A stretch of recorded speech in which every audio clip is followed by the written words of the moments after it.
Saben malam Jumat ali kubur bali nang omah kanggo njaluk donga wacan Quran najan sakliman lamun ora dikirimi banjur balik brebes mili balik nang kuburan mangku tangan tetangis.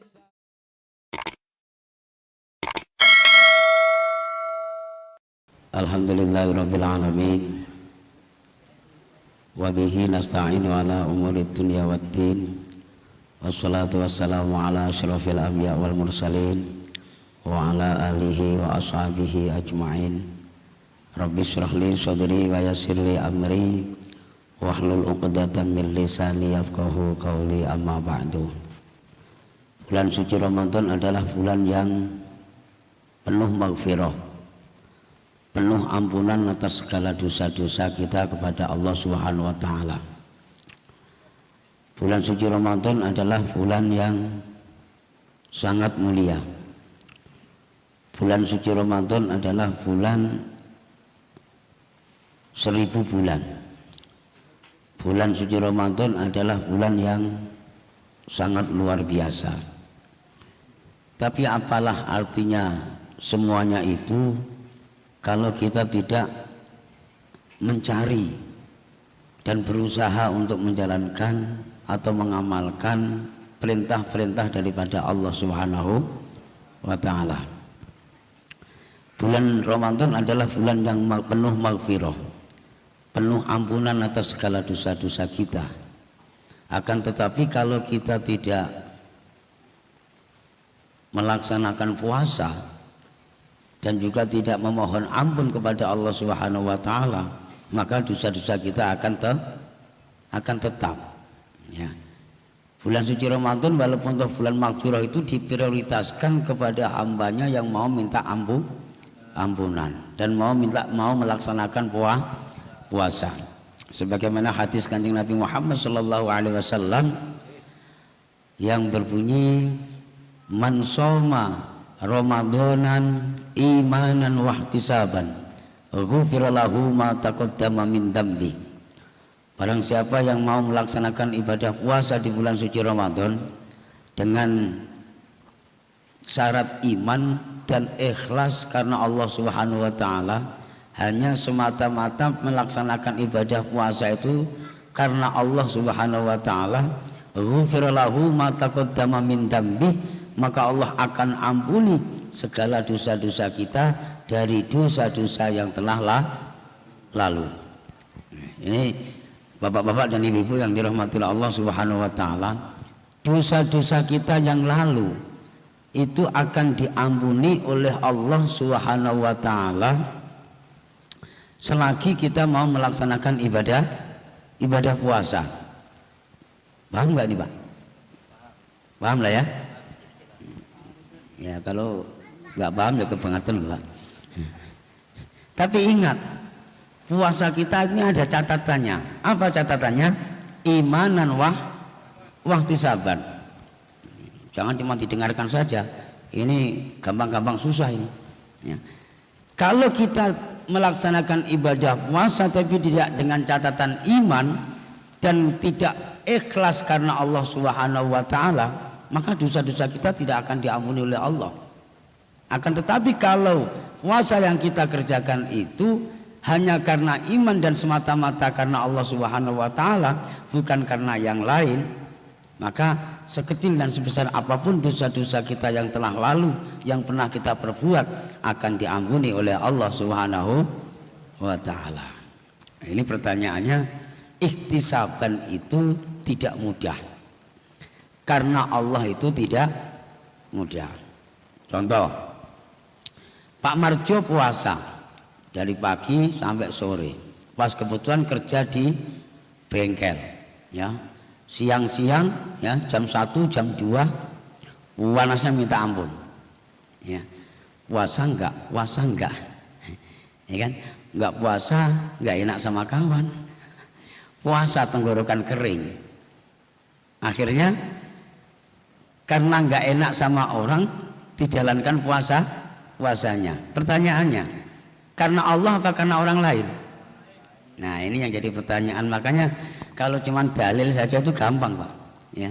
Tapi prakteknya nanti di bulan puasa itu tidak mudah ya. Kayak macam Mas Ari misalnya, walaupun kerjanya di kantor ya kan, tapi di dalam kantor itu karena AC-nya dingin, itu kadang juga membuat tenggorokan kita kering, betul nggak? Kan gitu biasanya. Jadi yang di panasan juga kering, yang di dalam kantor juga kering. Dasar Mas Ari itu sebagai atasan punya anggota anak buah banyak, yang anak buahnya puasa semua ya. Tadi malam kebetulan sahur cuma sedikit minumnya juga sedikit karena udah menjelang sahur, menjelang imsak ya. Nah, ini kadang-kalanya hati kita kerentek Pak, bergerak seolah-olah itu dengan keterpaksaan karena malu dengan orang lain. Akhirnya puasa kita paksa-paksakan, kita jalankan sampai sore hari. Nah pertanyaannya lagi-lagi, puasa yang kita kerjakan itu apa betul-betul ikhlas karena Allah Subhanahu wa taala, atau mungkin karena nggak enak dengan orang lain ya. Ada juga karena nggak enak sama anaknya, ada juga karena nggak enak sama tetangganya ya. Ibarat pengurus masjid, kadang masa nggak puasa orang kita pengurus masjid, nggak enak dong sama masyarakat ya kan gitu.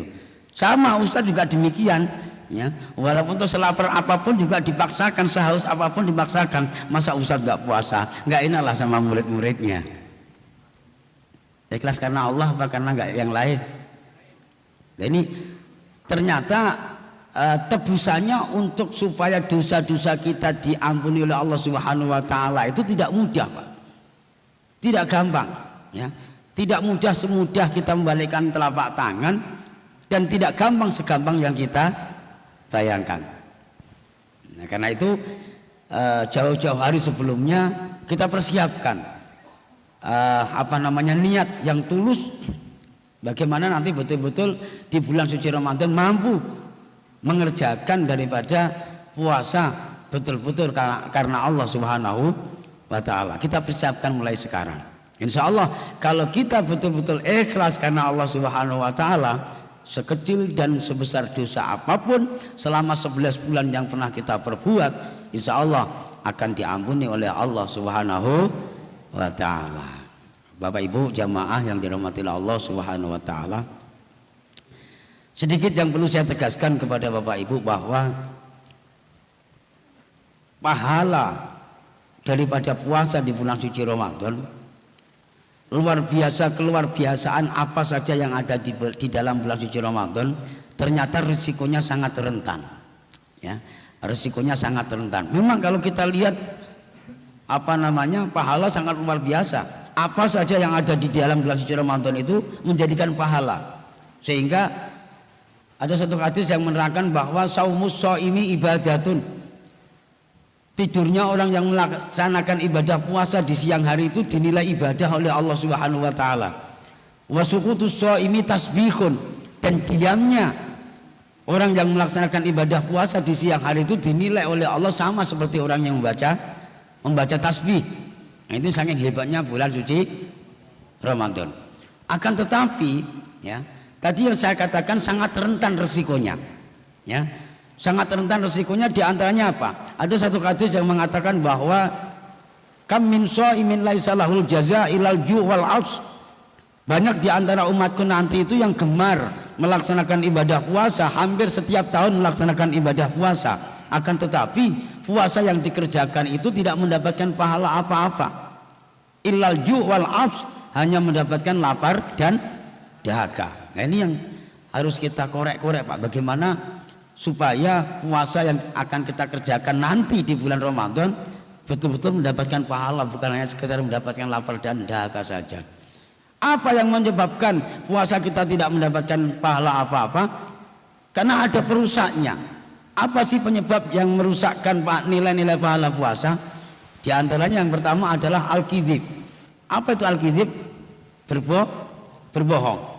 Ibu-ibu dari pagi sampai siang puasanya aman daripada penyakit bohong. Tapi di sore hari menjelang maghrib ketika kita ngabuburit itu sangat rentan Ibu. Ya, jalan-jalan ngabuburit pergi mencari-cari persiapan untuk berbuka puasa, tiba-tiba beli ikan apa ya? Katakanlah jangan ikan lele lah, terlalu sepele. Gurame lah ya, ikan gurame. Ikan gurame, ikan bakar ya.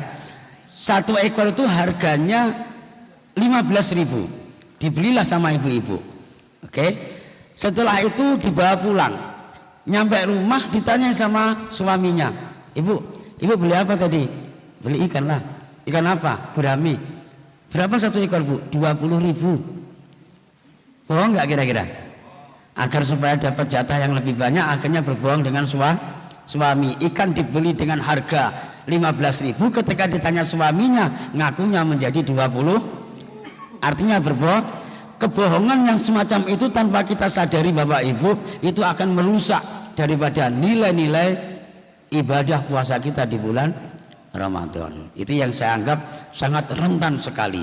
Mungkin dari pagi sampai siang masih aman karena kita masih asik di dalam rumah, ya kan? Tapi begitu keluar dari rumah tanpa kita sadari kadang keceplosan mulut ini berbohong. Ya. Kemudian yang kedua adalah yang merusak nilai-nilai pahala puasa, yaitu ghibah. Apa itu? Ghibah, ngerasain jelek orang lain. Ya. Ghibah, ngerasain jelek orang lain. Ketika ada tetangga atau kawan yang mungkin kurang baik, ya, kurang enak perilakunya dilihat oleh mata, ini kadang-kalanya kita buat bahan untuk ngerumpi, ya. Kita buat bahan untuk ngerumpi. Akhirnya dengan ngerumpi itu tanpa kita sadari itu akan merusak daripada nilai-nilai pahala puasa kita. Itu ghibah. Kemudian yang ketiga adalah an-namimah. Apa itu an-namimah? Mengadu domba atau memprovokasi, jadi provokator. Ya. Bagaimana kawan satu dengan yang lain itu bisa ribut? Bagaimana dengan persoalan ini bisa jadi gaduh? Ya. Masalah yang kecil kita besar-besarkan, masalah yang belum jelas kita beber-beberkan. Akhirnya di antara salah satu dengan yang lain itu menjadi ribut. Itu namanya namimah, ya, memprovokasi, menjadi provokator. Itu juga tanpa kita sadari akan merusak nilai-nilai daripada ibadah puasa kita di bulan suci Ramadan. Karena itu Bapak dan Ibu yang dirahmati Allah Subhanahu wa taala, mumpung masih jauh, ya, puasa belum kita kerjakan, maka kita persiapkan mulai sekarang. Kita berusaha untuk menjaga daripada hal-hal yang akan merusak nilai-nilai ibadah puasa kita di bulan suci Ramadan, sehingga nantinya di bulan suci Ramadan kita betul-betul mampu melaksanakan ibadah puasa dengan tulus ikhlas karena Allah Subhanahu wa taala, dan mudah-mudahan ibadah puasa yang kita kerjakan di bulan suci Ramadan nanti mampu membentuk dan mengukir diri kita menjadi insanul muttaqin, manusia yang betul-betul bertakwa kepada Allah Subhanahu wa taala. Amin ya rabbal alamin. Demikian yang bisa kita sampaikan. Terima kasih atas segala perhatiannya. Mohon maaf atas segala kekhilafannya. Kita akhiri dengan ucapan hadzanallahu wa iyyakum ajmain. Wallahul muwaffiq ila aqwamit thoriq. Assalamualaikum warahmatullahi wabarakatuh.